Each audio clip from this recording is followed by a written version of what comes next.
কোনো অনুতাপই নেই আরজি করকাণ্ডে ধৃতের। অপরাধের কথা স্বীকার, বলছেন, ফাঁসি দিলে দিন। আরজি কর হাসপাতালে ঢুকে যুবতী চিকিৎসককে ধর্ষণ করে খুনের কথা স্বীকার করে নিয়েছেন অভিযুক্ত, এমনটাই জানা গিয়েছে তদন্তকারীদের সূত্রে। তবে অপরাধের কথা স্বীকার করলেও এখনও তাঁর মধ্যে কোনো অপরাধবোধ দেখা যাচ্ছে না বলেই তদন্তকারীদের সূত্রে জানা গিয়েছে। তদন্তকারীদের একটি অংশের দাবি, কোনো অনুতাপ বোধ নেই অভিযুক্তের মধ্যে।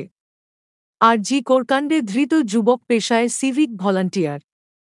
হাসপাতালের সিসি ক্যামেরার ফুটেজ দেখে তাঁকে শুক্রবার রাতে প্রথমে আটক করা হয়েছিল।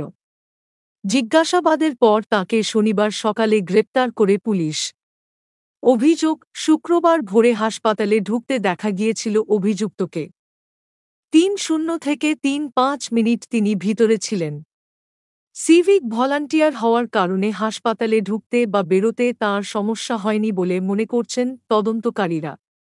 তদন্তকারীদের সূত্রে জানা গিয়েছে, বৃহস্পতিবার রাত ১:০০ নাগাদ অভিযুক্ত একবার হাসপাতালে ঢুকেছিলেন। তারপর বেরিয়ে মদ খান। পরে মত্ত অবস্থায় ভোর ৪টে নাগাদ আবার হাসপাতালে ঢোকেন। প্রবেশের সময় তাঁর গলায় একটি ব্লুটুথ হেডফোন দেখা গিয়েছিল, বেরোনোর সময় যেটি ছিল না। পরে ওই হেডফোনেরই ছেঁড়া অংশ উদ্ধার হয় ঘটনাস্থল থেকে। এই হেডফোনের সূত্রে এবং সিসিটিভি ফুটেজের ভিত্তিতে পুলিশ তাঁকে গ্রেপ্তার করে।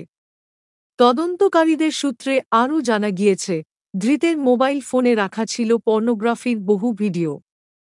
প্রাথমিক তদন্তে পুলিশের অনুমান, ধৃত যুবকের মানসিক বিকৃতি রয়েছে।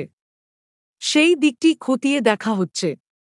তদন্তকারীদের একাংশের সূত্রে জানা গিয়েছে, গ্রেপ্তারির পরেও নিজের কৃতকর্মের জন্য কোনো অনুতাপ প্রকাশ করেননি অভিযুক্ত, বরং এখনও তাঁর মেজাজ উদ্ধতই।